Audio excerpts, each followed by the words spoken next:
Welcome to the world of science fiction stories, and don't forget to like, share, and subscribe my channel. Enjoy the listening. High Executor Dravek stood on the command deck of the inevitable Dominion, his skeletal fingers tracing constellations on the holographic display. The massive dreadnought hung in Earth's orbit like a blade against the planet's throat, its shadow falling across continents as it slowly rotated. 3,000 years of solar hegemony conquest had culminated in this moment, the subjugation of humanity. Status report, Dravex demanded, his voice a rasping whisper through the respiratory apparatus grafted to his face. The cybernetic enhancements that had kept him alive for centuries hummed with quiet intensity. General Pelthra, her blue skin gleaming under the harsh lights of the bridge, approached with practiced caution. The human leadership has surrendered, High Executor. Their military installations have been neutralized. The orbital defense grid is under our control.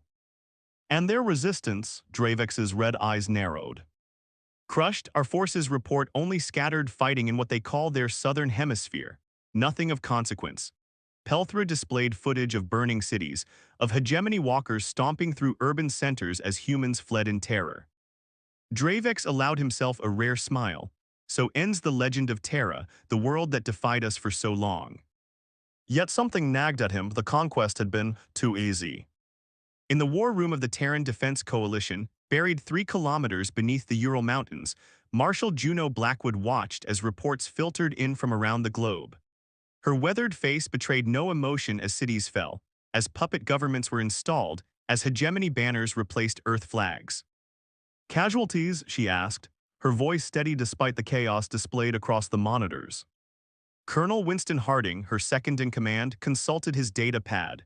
Minimal, Marshal. The evacuation protocols worked. 93% of our forces made it to the deep shelters before the hegemony landed. Juno nodded, satisfaction evident in her eyes, and Protocol Lazarus.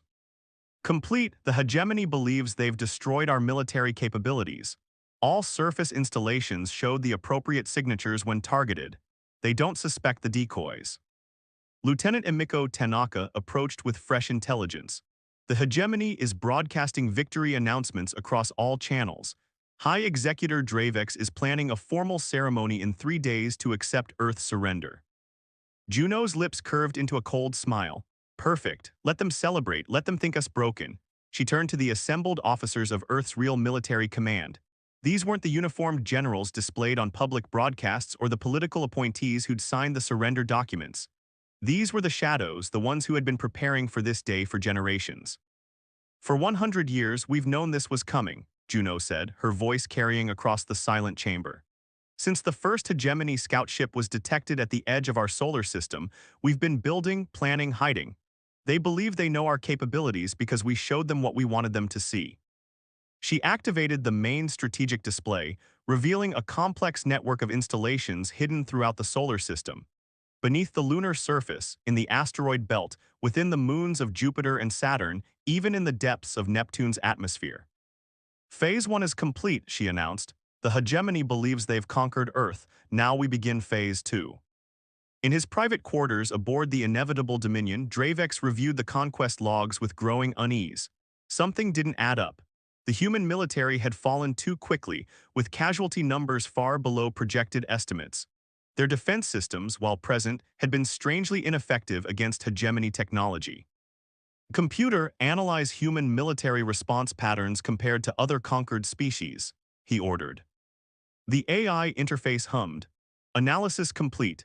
Human resistance falls within expected parameters for a Level 3 civilization facing superior technology. However, anomalies detected in deployment patterns and resource allocation. Dravex leaned forward, explain. Human forces appeared to retreat in coordinated fashion rather than defend key installations. Additionally, captured weapons systems show signs of deliberate simplification compared to theoretical capabilities based on their technological development curve. They wanted us to win, Dravex murmured, the realization dawning on him like a cold shadow. His communicator chimed. High Executor, we've lost contact with our outpost on Titan. Before Dravex could respond, another alert sounded. Sir, the garrison on Mars reports unknown energy signatures approaching from beneath the surface. Then another, Phobos monitoring station has gone dark. and another, unknown vessels detected emerging from Jupiter's radiation belts. Dravex's artificial heart began to beat faster as reports flooded in from across the solar system. He rushed back to the bridge, where chaos had erupted. The holographic displays showed hegemony outposts throughout the system going dark one by one. "What is happening?" he demanded, his mechanical voice rising. General Pelthra's face had paled to a lighter shade of blue. "High Executor, it appears the humans have hidden military capabilities throughout the system. They're striking simultaneously at all our positions." On the main screen, a communication request flashed. Dravex hesitated, then nodded. The screen filled with the image of Marshal Juno Blackwood, her silver hair pulled back in a severe bun, her eyes hard as flint. "High Executor Dravex," she said, her voice perfectly calm. "I thought we should speak now that the real war is beginning." "What trickery is this?" Dravex snarled. "Your forces surrendered." Juno smiled, but there was no warmth in it. "No, High Executor. What you saw was our surface military, the decoys, the distractions. What you're facing now is humanity's real army, the one we've been building for a century, hidden away from prying eyes." As if to punctuate her words, alarms blared across the bridge. "Multiple targets emerging from Earth's oceans," an officer shouted. "Energy signatures unlike anything in our database." Juno's smile widened. "You see, we knew you were coming. We've known for generations. Everything you've conquered so far, our cities, our governments, our apparent military, we let you have it, because while you were focusing on the surface." The ship shuddered as something struck its shields. "We were preparing the real fight," Juno finished. "And now, High Executor, you're about to discover why Earth has survived extinction events, ice ages, and our own self-destructive tendencies. We don't just fight wars, we evolve through them." The screen went black as explosions bloomed across space. The false victory had ended. The true battle for Earth had just begun. Grand Admiral Thorne Blackwell stood in the observation dome of the Phantom Eclipse, watching as Earth grew smaller in the distance. Unlike the gaudy warships of the hegemony, with their imposing silhouettes and intimidating weapon arrays, the Eclipse was a study in understated lethality. A sleek vessel with a hull that absorbed rather than reflected light, rendering it nearly invisible against the backdrop of space. "Status report," he demanded, his deep voice carrying across the bridge without need for amplification. Commander Vasquez, her dark eyes focused on the tactical display, responded without looking up. "Operation Ghost Strike is proceeding as planned, Admiral. All strike teams have deployed. The hegemony forces in the outer system are still blind to our presence." Thorne nodded, satisfaction evident in the subtle relaxation of his shoulders. At 63, he was one of the youngest admirals in Earth's hidden fleet, a prodigy who had been training for this conflict since childhood. Like everyone in the Phantom Division, he had spent most of his life in the shadows, unknown to the majority of humanity, waiting for this moment. "And the inevitable Dominion?" he asked. High Executor Dravex is scrambling to respond. Their communication network is in chaos. Vasquez allowed herself a small smile. "They still don't understand what's happening." Across the Sol system, the carefully orchestrated dance of Earth's real military had begun. Hidden bases activated beneath the surfaces of moons and asteroids. Stealth ships emerged from the atmospheres of gas giants where they had been concealed for decades. And most devastating of all, the quantum tunnels, wormhole generators that Earth had perfected in secret, opened, allowing strike teams to appear inside hegemony vessels without warning. On the bridge of the inevitable Dominion, Dravex was surrounded by panic. Screens flickered with emergency alerts, officers shouted contradictory reports, and the ship's AI struggled to track the multiple threats emerging across the system. "This is impossible," General Pelthra whispered, her composure crumbling as another hegemony cruiser reported boarding by unseen attackers. "The humans don't have this technology. They can't have hidden this from our intelligence networks." Dravex's mechanical enhancements whirred as his body processed the surge of stress hormones.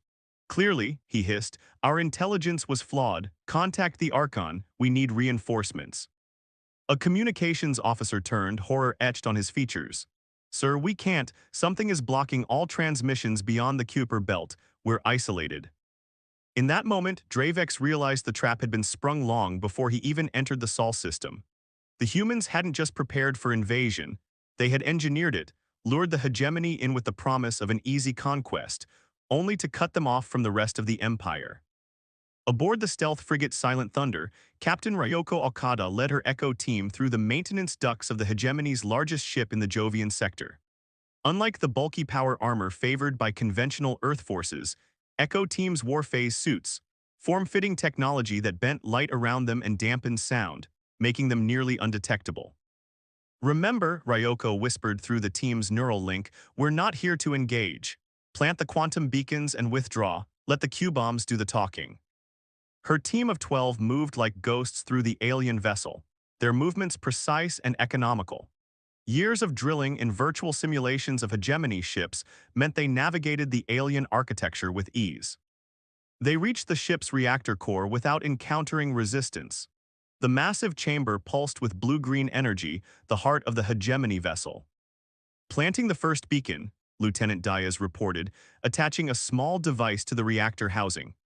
The quantum beacon looked innocuous, barely larger than a human palm, but it would allow Earth's forces to teleport a concentrated antimatter charge directly into the reactor at the precise moment of detonation. As they worked, Ryoko accessed the ship's internal communications through her neural interface. The hegemony was in disarray, unable to comprehend the nature of the attack. They had expected a conventional war, fleets engaging fleets, worlds bombarded from orbit, the usual tactics they had employed across 1,000 star systems. Instead, they faced an enemy that refused to play by those rules. On Jupiter's moon Callisto, Dr. Solomon Gideon activated Project Prometheus, a massive array of gravity manipulation devices that had been built beneath the moon's surface over decades. As the system powered up, Callisto's gravitational signature began to change, creating a focused beam of distorted spacetime that stretched across the void toward a cluster of hegemony warships. "Gravity Lance at full power," his assistant Dr. Farid confirmed as the readout stabilized. "Target lock established." Solomon took a deep breath. This technology had never been deployed in actual combat before. Fire. There was no visible beam, no dramatic explosion, just a sudden catastrophic failure of structural integrity as 5 hegemony warships imploded, crushed by forces they couldn't detect or defend against. One moment they existed. The next, they were compressed into spheres of hyperdense matter no larger than a terrestrial automobile. Back on the Phantom Eclipse, Admiral Blackwell received the reports from across the system. "Phase 2 is complete," Commander Vasquez announced. "Hegemony forces have been reduced by 60%. The remainder are retreating toward Earth's orbit." "Exactly as Marshal Blackwood predicted," Thorne said, studying the tactical display. "They'll try to use Earth as a shield, thinking we won't risk damage to our homeworld." "Should we pursue?" Vasquez asked. Thorne's expression hardened. "No, let them run. Phase 3 begins now." Throughout the solar system, the hidden forces of humanity revealed themselves, not in a single overwhelming blow, but through 1,000 cuts, strategic, precise, and utterly devastating. The hegemony had expected resistance. They had prepared for heroic last stands and desperate charges. Instead, they faced an enemy that struck from shadows they didn't know existed, using weapons they couldn't comprehend. In the war room beneath the Urals, Marshal Juno Blackwood watched with grim satisfaction as the hegemony fleet drew closer to Earth, exactly as planned. "They think they're being clever," she observed to Colonel Harding, "using our homeworld as protection." Harding nodded. "Little do they know." Juno touched her comm units. "Activate the gravity well." Deep within Earth's mantle, machines that had lain dormant for decades hummed to life. The planet's electromagnetic field began to fluctuate in precise patterns, creating what would appear to the retreating hegemony ships as a safe harbor, but was, in fact, a trap. As the inevitable Dominion led the battered hegemony fleet into Earth's orbit, Dravex felt a momentary surge of hope. If they could establish a defensive position here, using the human homeworld as a shield, perhaps they could hold out until help arrived from the nearest hegemony outpost. That hope died as the ship's sensors registered a massive energy spike emanating from the planet below. "What is that?" Dravex demanded, his mechanical voice cracking with strain. Before anyone could answer, the inevitable Dominion shuddered as if gripped by an invisible hand. Around it, the remaining hegemony vessels experienced the same phenomenon, held in place by forces their systems couldn't identify. On the main screen, Marshal Juno Blackwood appeared again, this time standing before what appeared to be an ancient stone structure etched with glowing symbols. "High Executor," she said, her voice carrying an edge of cold triumph, Allow me to introduce you to Earth's real defense system. We call it the Gaia Protocol, a network of gravity manipulation devices built into the planet itself.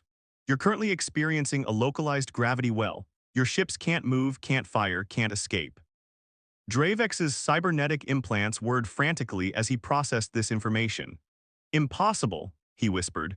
No level 3 civilization could develop such technology undetected. Juno's smile was razor-sharp. That's because we're not a level 3 civilization, Dravex. We never were, we just let you think so.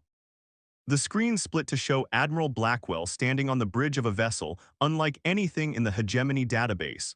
Organic curves blended with crystalline structures, technology that defied categorization. You've lost this battle, High Executor, Admiral Blackwell stated flatly.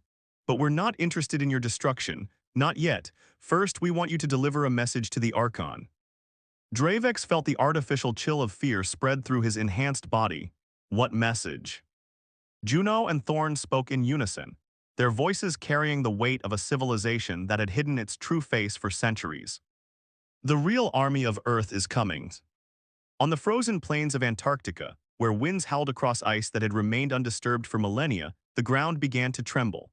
Massive sections of the continental shelf split apart with geometric precision, revealing yawning chasms that plunged into darkness. From these artificial abysses, enormous structures began to rise, not with the grinding effort of mechanical ascension, but with the fluid grace of things that belonged in motion. Captain Orion Frost stood at the edge of one such chasm, his thermal suit the only barrier between his flesh and the killing cold. At 42, with prematurely white hair and eyes the pale blue of glacial ice, he had spent more than half his life guarding this secret. "Beautiful, isn't it?" he said, his breath fogging in the frigid air. Beside him, Lieutenant Commander Darius Webb nodded, his dark face serious beneath his hood. Hard to believe they've been here all this time, just waiting. Rising before them was the Leviathan, the flagship of Earth's true navy. Unlike the utilitarian vessels that had engaged the hegemony in the outer system, the Leviathan was a masterpiece of both art and warfare. Over 2 kilometers in length, its hull shimmered with an iridescent material that absorbed and redirected energy, making it appear to change shape as it caught the Antarctic light. Similar scenes played out across Earth's surface. In the Mariana Trench, aquatic carriers designed for interstellar travel emerged from hidden docks. Beneath the Sahara, underground hangars disgorged squadrons of fighters with capabilities that would have seemed magical to anyone without knowledge of quantum mechanics. From the Amazon to the Himalayas, Earth's true military, the force that had been building in secret for generations, awakened. Aboard the inevitable Dominion, now held immobile in Earth's orbit by forces hegemony science couldn't counter, High Executor Dravex watched these deployments with growing horror. The ship's sensors, among the most advanced in the known galaxy, struggled to analyze what they were detecting. "These readings can't be accurate," General Pelthra insisted, her blue skin now ashen with fear. "The energy signatures we're detecting from these Earth vessels exceed anything in our database. Some of them appear to be manipulating fundamental forces at a quantum level." Dravex's cybernetic eye whirred as it zoomed in on one of the Earth ships rising from the Pacific Ocean. "How?" he whispered, more to himself than to his subordinate. "How could they have developed this technology without our knowledge?" The answer came from an unexpected source. The ship's AI interface activated without command, displaying the face of an elderly human male with calculating eyes and a neatly trimmed silver beard. "Perhaps I can answer that question, High Executor," the man said, his voice cultured and precise. "Professor Nathaniel Harrington at your service, former head of Earth's Quantum Integration Division." Dravex recoiled. "How are you accessing our systems?" The professor smiled thinly. "Your artificial intelligence architecture is impressive but predictable. Quantum entanglement makes firewalls somewhat obsolete." Before Dravex could respond, Harrington continued. "As for how we developed our technology in secret, it's quite simple. We showed you what you expected to see. Your species, like many conquering forces, suffers from a particular form of arrogance. You assume that technological development follows a linear, predictable path, that civilizations advance from stone tools to space travel in a series of logical steps." The professor's image was replaced by a historical montage showing Earth's development, but not the sanitized version the hegemony's intelligence services had compiled. This revealed the true history, how humanity had discovered quantum manipulation centuries earlier than reported, how Earth's nations had united in secret after detecting the first hegemony probes at the edge of the solar system. "We've been preparing for this war since before your grandparents were born," Harrington explained as the montage ended. "Every technological advance we publicly displayed was carefully curated. Every resource extraction, every energy signature, all designed to paint a picture of a world ripe for conquest." In the war room beneath the Urals, Marshal Juno Blackwood addressed the combined force commanders from across the planet and throughout the solar system. The holographic gathering represented the culmination of humanity's longest-running military operation, a preparation for war that had spanned generations. "Phase 3 is complete," she announced, her voice carrying the weight of command that had been honed through decades of service. "The hegemony fleet is neutralized and our true capabilities are now visible. The question before us is, do we stop here or do we proceed with Phase 4? Admiral Thorne Blackwell's hologram spoke first, his expression grave. "The hegemony won't forgive this humiliation. If we let them retreat with knowledge of our true strength, they'll return with a force designed specifically to counter us." Fleet Captain Nadia Volkov, commander of the Black Sea Division, nodded in agreement. "Admiral Blackwell is right. We've sacrificed too much to maintain this secret. Generations have lived and died preparing for this moment. We cannot waste the advantage of surprise." Juno surveyed the faces of Earth's hidden defenders, men and women who had dedicated their lives to a war most of humanity didn't even know was coming. Some, like Professor Harrington, had sacrificed promising public careers to work in the shadows. Others, like Captain Frost, had never known any life outside the secret military. "Very well," she said finally. "We proceed with Phase 4. Admiral Blackwell, you will take the Phantom Fleet and secure the hegemony outpost at Proxima Centauri. Captain Frost, the Leviathan will lead the strike force against their communication hub in the Epsilon Eridani system." Her eyes hardened as she delivered the final order. "Colonel Harding, activate the Liberation Protocol. It's time to contact the other subjugated worlds." Throughout the galaxy, on planets that had fallen to the hegemony's inexorable expansion, dormant communication devices suddenly activated. These quantum entanglement nodes had been planted by Earth's deep cover agents, operatives who had spent their entire lives posing as traitors, refugees, or even hegemony collaborators, all to prepare for this moment. On Tyrannis, a world that had been under hegemony control for 3 centuries, Resistance leader Surak watched in amazement as a holographic message materialized in his hidden bunker. The image showed a human woman in a uniform he didn't recognize. "People of Tyrannis," Marshal Blackwood began, "I am Marshal Juno Blackwood of Earth. For too long your world has suffered under hegemony occupation. Today that changes. The hegemony fleet in our system has been defeated not by luck or superior numbers, but by careful planning and technology they never suspected we possessed." The hologram shifted to show hegemony ships held immobile above Earth, surrounded by vessels of clearly superior design. "The same technology that allowed us to transmit this message can help you reclaim your freedom. Embedded in this transmission are specifications for weapons that can neutralize hegemony advantages. Earth stands ready to aid all who wish to break their chains." Similar messages reached dozens of conquered worlds, carefully targeted to those with the highest probability of successful rebellion. It was not merely an act of altruism. Earth strategists knew that a multi-front war would stretch the hegemony beyond its capacity to respond effectively. Captain Orion Frost stood on the bridge of the Leviathan as it accelerated toward the edge of the solar system. Unlike conventional spacecraft, the vessel didn't rely on conventional engines. Instead, it manipulated the fabric of spacetime itself, creating a gravitational differential that pulled it forward while simultaneously reducing its effective mass. "Quantum drive at full capacity," reported Commander Webb from the operations station. "We'll reach the Epsilon Eridani gate in 14 hours. Frost nodded, his pale eyes fixed on the tactical display. The Leviathan led a fleet of 30 similar vessels, each one representing more computational power and firepower than the entire hegemony armada that had conquered Earth. "Deploy the Whisper Array," he ordered. "I want to know exactly what's waiting for us when we arrive." At his command, specially designed probes detached from the fleet, accelerating ahead at speeds that would have been impossible for conventional technology. These Whispers were Earth's most advanced reconnaissance tools, capable of traversing vast distances through controlled quantum tunneling, gathering intelligence without being detected by any known sensor system. Back in Earth orbit, High Executor Dravex faced the most humiliating moment of his long career. With his ship immobilized and his fleet decimated, he had no choice but to accept the terms Marshal Blackwood offered.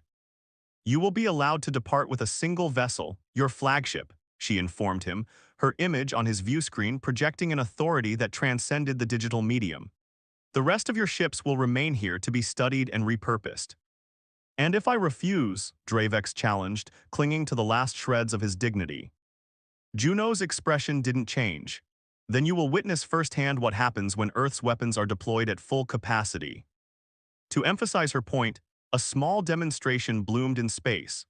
A controlled quantum disruption that caused a nearby asteroid to simply cease existing. Its matter converted instantly to energy in a display that made even hegemony nuclear weapons seem primitive by comparison.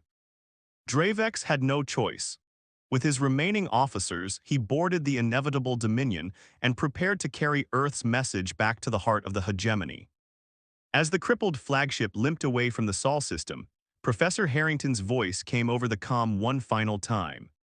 "Remember what you saw here today, High Executor. Remember that for all your empire's might, you never really knew what you were facing. And tell your Archon this: Earth has awakened and we are coming." In the darkness between stars, Earth's true army was on the move. The shadows had stepped into the light and the galaxy would never be the same. The orbital platforms above Nixera, a mineral-rich world in the Cygnus Arm, had stood as symbols of hegemony dominance for 4 centuries. Massive processing facilities extracted precious elements from the planet's crust, while the native Nixerans toiled in conditions little better than slavery. The hegemony garrison, 5,000 troops with orbital support, had never faced any serious resistance. That changed in an instant.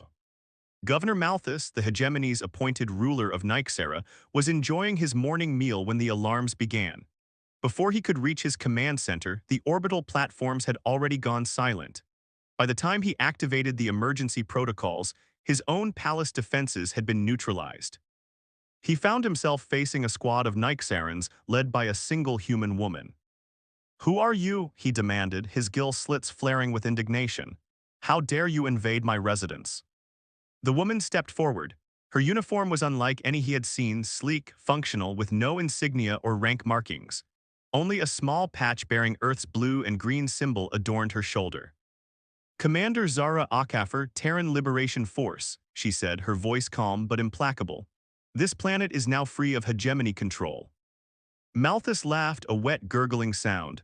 "With what army? I see only a handful of insurgents." Zara didn't bother to respond verbally. Instead, she activated a holographic display showing what remained of the hegemony's garrison, troops lying unconscious throughout their barracks, ships disabled in orbit, communication arrays reduced to slag. "We didn't need an army," she explained as Malthus's face drained of color. "Just technology you never bothered to defend against and allies you never believed would rise against you." Across the galaxy, similar scenes played out on dozens of subjugated worlds. Earth's strategy wasn't to engage the hegemony in conventional battles, but to surgically remove their control systems. Small teams of human specialists, equipped with technology centuries beyond what the hegemony believed Earth possessed, worked alongside local resistance fighters to overthrow their oppressors. In the hegemony's central command on Zenith Prime, the Archon, supreme ruler of the Thousand-World Empire, watched in mounting horror as reports flooded in from across the galaxy. System after system reporting loss of contact. Garrison after garrison falling silent. Supply chains disrupted. Communication hubs disabled. "This cannot be happening," the Archon whispered, his ancient face contorted with rage and disbelief. Like all of his species, he had undergone extensive genetic modification to extend his lifespan, and at over 500 years old, he had never known defeat. Supreme Commander Varix, the hegemony's highest military authority, stood rigid beside the Archon's floating throne. "The humans have somehow coordinated simultaneous uprisings across our territory. They're providing technology and expertise to the insurgents." "How?" the Archon demanded. "How could a single world at the edge of the galaxy orchestrate this?"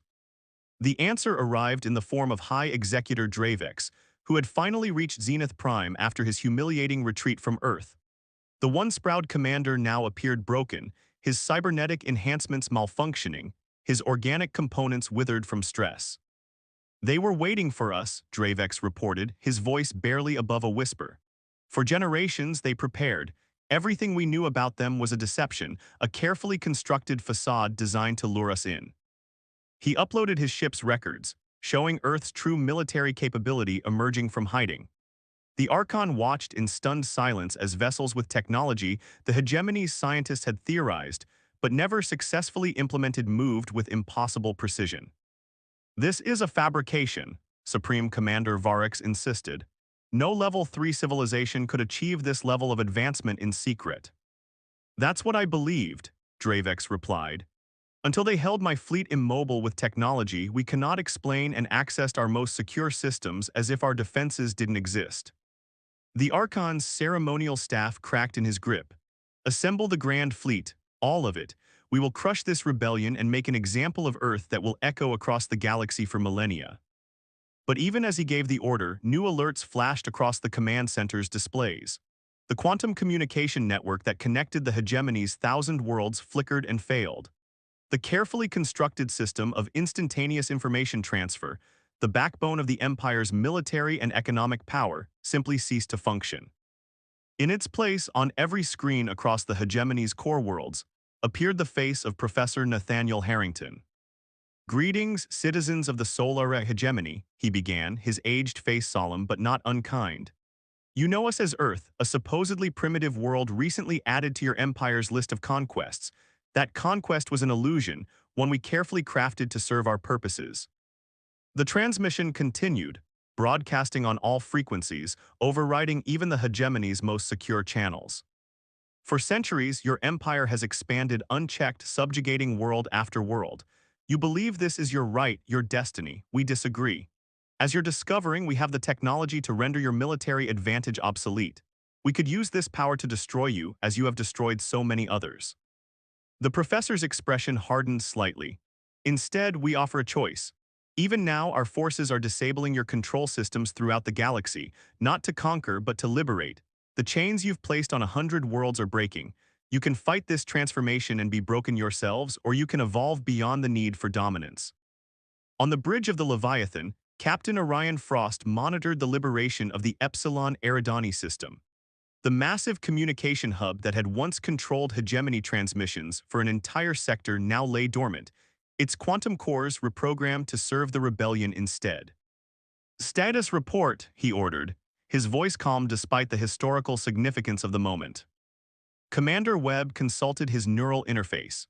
37 systems successfully liberated, Captain, resistance minimal. The Whisper Array reports hegemony forces are in disarray. They can't coordinate without their quantum network.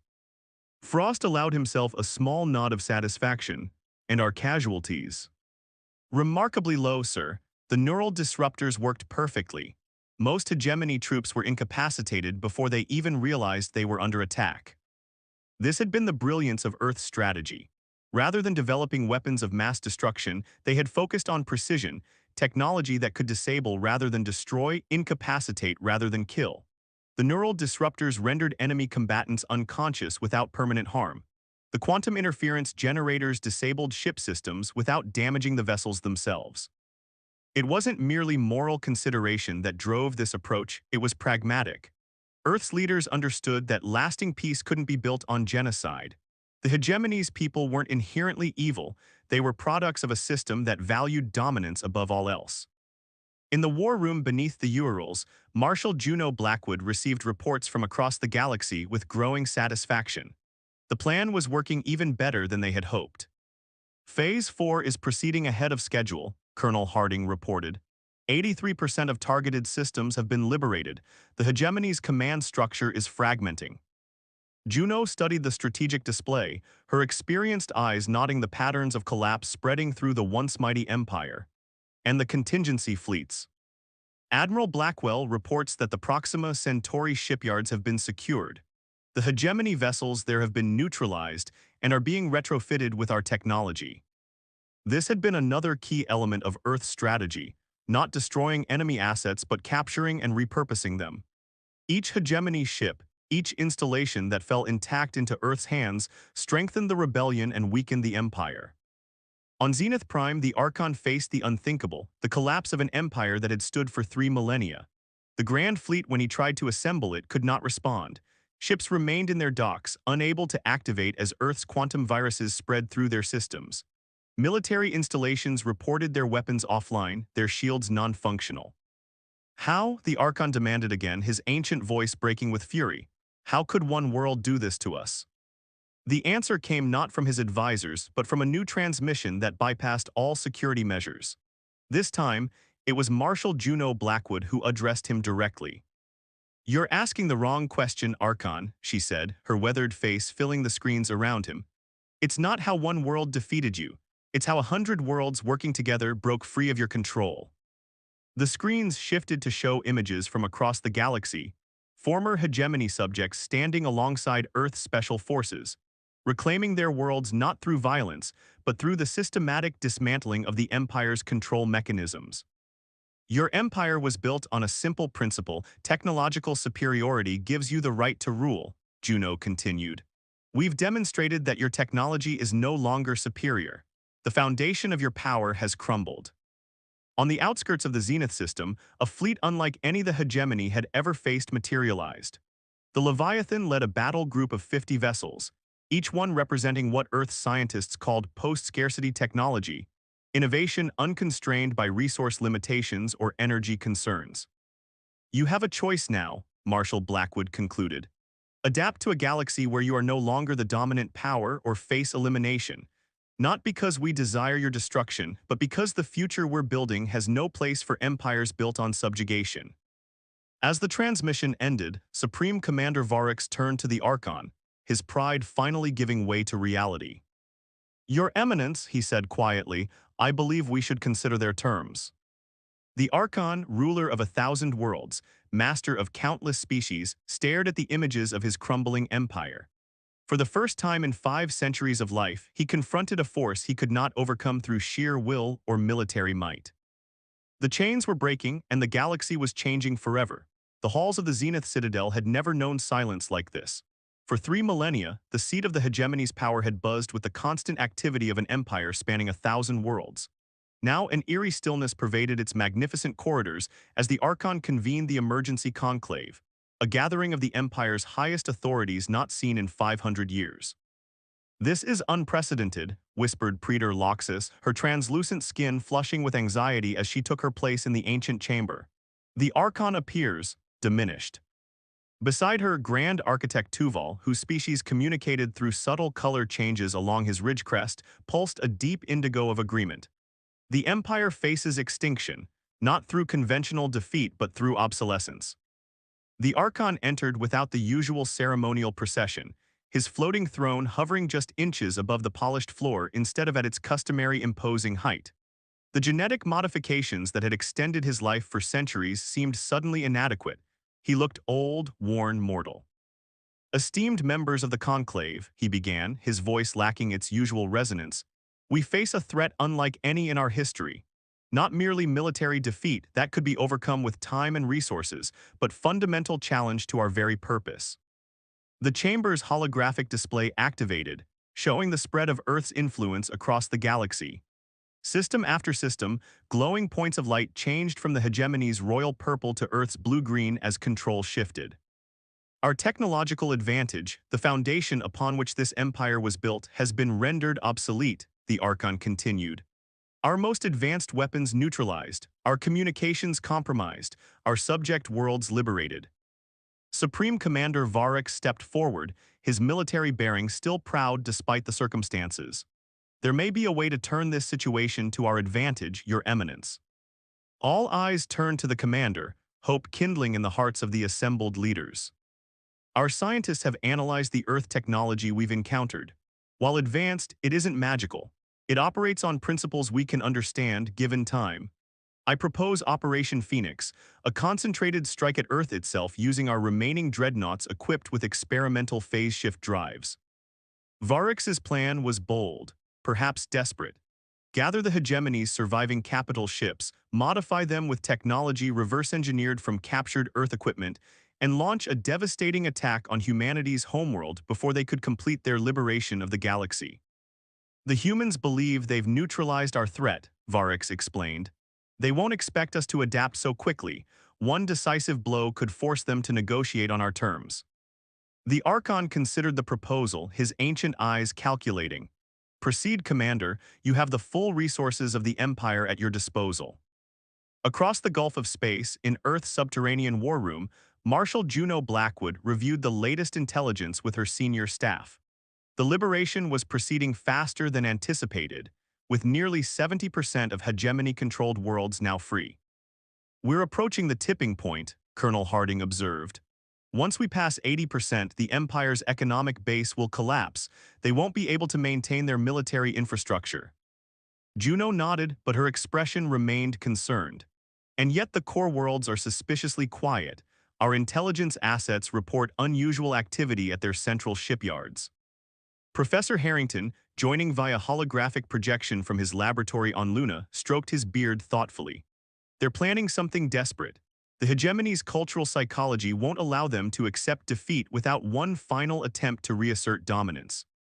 Can we determine what they're planning? Juno asked. Not precisely, Harrington admitted.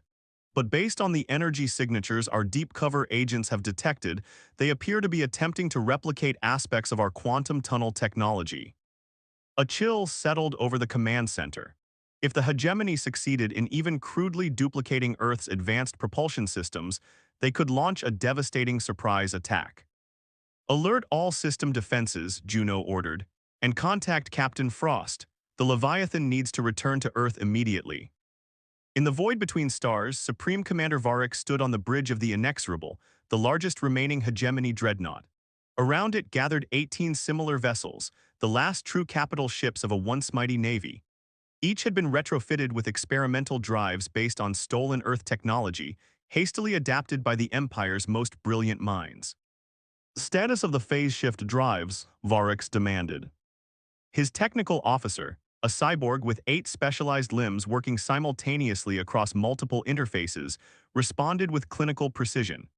Operational at 73% efficiency, Commander, sufficient for our purposes but with significant risk of system failure during extended use. Varix nodded grimly.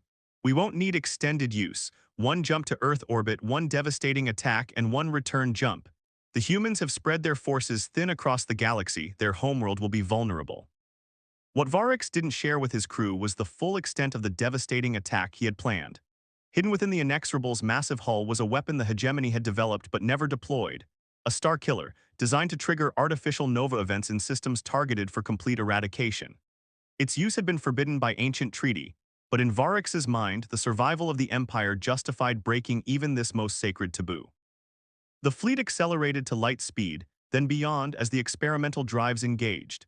Space twisted around them, the stars blurring into streaks of light.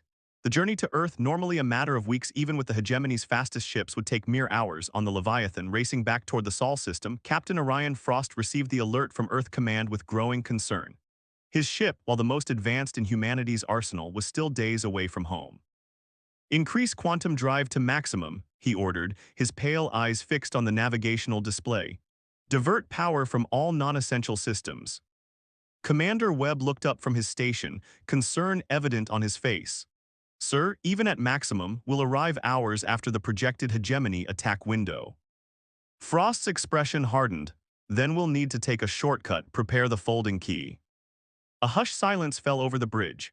The folding key was the Leviathan's most closely guarded secret, a technology so advanced that even most of Earth's military leadership didn't know of its existence. Unlike conventional quantum drives that bent spacetime through controlled gravitational manipulation, the folding key created a temporary Einstein-Rosen bridge, a wormhole that could transport the ship instantaneously across vast distances. Sir, Webb said carefully, the key has never been tested at this range. The power requirements will drain our offensive capabilities upon arrival. Better to arrive unarmed than not arrive at all, Frost replied. Initiate the sequence. As the Leviathan prepared its desperate gambit, Earth's defense grid activated. Stations hidden in the asteroid belt, weapons platforms concealed beneath the lunar surface, and orbital installations disguised as commercial satellites all came online simultaneously. The planet's true defenses, far beyond what the hegemony had encountered during their invasion, prepared for war. In the war room, Marshal Blackwood supervised the deployment with the calm efficiency that had made her legendary among Earth's defenders. Civilian shelters report all systems green, an aide announced. Population centers are secure. Juno nodded, then turned to Professor Harrington's hologram. Nathaniel, are you certain about this? Once deployed, we can't recall it. The professor's aged face was solemn. I am. The calculations are sound. The Crucible is our last resort, but if the hegemony truly intends to use a Starkiller against Earth, we have no choice. The Crucible, Professor Harrington's magnum opus, represented the pinnacle of Earth's quantum manipulation technology. Not a weapon in the conventional sense, it was designed to create a localized alteration in physical constants, making certain types of energy reactions impossible within its field of effect. If deployed correctly, it would render the hegemony's most devastating weapons useless. Space rippled and tore as Supreme Commander Varrix's fleet emerged from their experimental phase shift, appearing directly in Earth's orbit with a flash of exotic radiation. The 19 capital ships immediately deployed in attack formation, weapons charging. Target locked, announced the Inexorable's weapons officer. Starkiller primed and ready. Varrix allowed himself a moment of satisfaction. They had achieved surprise, arriving before Earth could recall its scattered forces. Victory was within grasp. The humans would learn that even in its death throes, the hegemony remained a force to be feared. Fires, he ordered. The Starkiller activated, a sphere of blindingly intense energy forming between the dreadnought's massive forward prongs. The weapon drew power directly from subspace, creating a cascade reaction designed to trigger a premature nova in a star. Against Earth's sun, the effect would be apocalyptic, not merely destroying the planet but scouring the entire system of life. But as the energy sphere expanded, something unexpected happened. Instead of accelerating toward its target, the sphere began to pulsate erratically, its brilliance dimming. What's happening? Varrix demanded. Unknown, Commander, the weapons officer replied, panic evident in his voice. The reaction is destabilizing. Something is interfering with the subspace energy draw. Around the hegemony fleet, space itself seemed to shimmer as the Crucible activated, an invisible field that subtly altered the quantum foam underpinning reality. Within this field, the exotic particles the Starkiller relied upon simply couldn't maintain cohesion. The weapon is failing, the officer reported, energy levels dropping. Varrix slammed his fist against his command console. Switch to conventional weapons, target their major population centers. But even as he gave the order, new alerts sounded across the bridge. The ship's sensors detected hundreds of objects rising from Earth's surface and accelerating toward the fleet, a defense system far more extensive than anything their intelligence had indicated existed. Before the hegemony ships could reorient their weapons, space tore open once more. The Leviathan emerged from its artificial wormhole directly behind the enemy formation, its massive form momentarily dimmed from the tremendous energy expenditure of the folding key. All power to defensive systems, Captain Frost ordered as his ship glided into position. Though temporarily unable to fire its main weapons, the Leviathan still carried its most important asset, the voice. This unique communication system bypassed conventional channels, speaking directly to the operating systems of other vessels. As it activated, every computer core aboard the hegemony ships received the same message, not in data packets but in fundamental machine language impossible to block or ignore. Across the enemy fleet, systems began to shut down, weapons, engines, life support, all reverting to minimal emergency functions as the voice rewrote their operational parameters on the fly. On the Inexorable's bridge, Supreme Commander Varrix watched in horror as his mighty dreadnought became unresponsive to commands. Screen after screen displayed the same message in hegemony script. Your war is over. The Starkiller, its reaction now completely collapsed, imploded with a flash of harmless light. The last gambit of the hegemony had failed. In orbit above Earth, the 19 ships of what had once been the most powerful navy in the galaxy floated powerless, surrounded by a defense grid that could have destroyed them 10 times over. Marshal Juno Blackwood's voice echoed through every communication system on the captured vessels. Supreme Commander Varrix, your attack has failed, your ships are disabled, your weapon has been neutralized. You sought to demonstrate the hegemony's continued power, instead you have proven its obsolescence. Her tone softened slightly. But Earth does not seek your destruction. Even now, after this attempt to annihilate our homeworld, we offer the same choice we extended to your Archon, adaptation or extinction, not through violence but through the natural evolution of civilization. Aboard the inexorable, Varric stood in silent defeat, the weight of 3,000 years of imperial history bearing down upon his shoulders. With systems failing around him, with no options remaining, he made the hardest decision of his life. "Open a channel to Earth Command," he ordered, his voice barely audible. "We surrender." 1 month later, representatives from 100 worlds, former hegemony subjects, independent systems, and Earth's colonies, gathered in the ancient United Nations building in New York City. For the first time in galactic history, a true interstellar congress convened not to divide power but to share knowledge. The Archon himself attended, no longer arriving on a floating throne but walking on his own feet, a symbolic gesture not lost on the assembled delegates. Beside him stood Supreme Commander Varix, now serving as liaison between the former hegemony worlds and the new galactic conquered being formed. Marshal Juno Blackwood, officially retired from military service, addressed the historic gathering. "The war is over," she began, her voice carrying to every corner of the hall. "Not because one side destroyed the other, but because we collectively chose a different path. Earth didn't develop its technology to conquer the galaxy, but to ensure that no species would ever again believe that technological superiority grants the right to dominate others." She gestured to Professor Harrington, who activated a holographic display showing the specifications for Earth's quantum drive technology. "Today, we share freely what we once kept secret, not just with former enemies but with all sentient species who wish to join us in exploration rather than conquest. The stars belong to no one species, they are the birthright of all intelligent life." Captain Orion Frost, standing at the back of the hall with Commander Webb, watched the proceedings with quiet satisfaction. The Leviathan, once Earth's greatest weapon, was being recommissioned as an exploration vessel. "Was it worth it?" Webb asked softly. "All the years of secrecy of preparation?" Frost considered the question, his pale eyes reflecting the light of the holographic stars spinning above the assembly. "Look around," he finally replied. "A month ago those species were slaves or masters, now they're partners. I'd say that's worth any price." Across the galaxy, the new order took shape. Hegemony technology was integrated with Earth's innovations, creating possibilities neither civilization could have achieved alone. Former subject worlds developed their own unique contributions, their creative potential no longer suppressed by imperial control. And the real army of Earth, the one that had hidden in shadows for so long, found a new purpose. No longer defenders against a galactic threat, they became explorers, teachers, and guides for a galaxy learning to live without empires.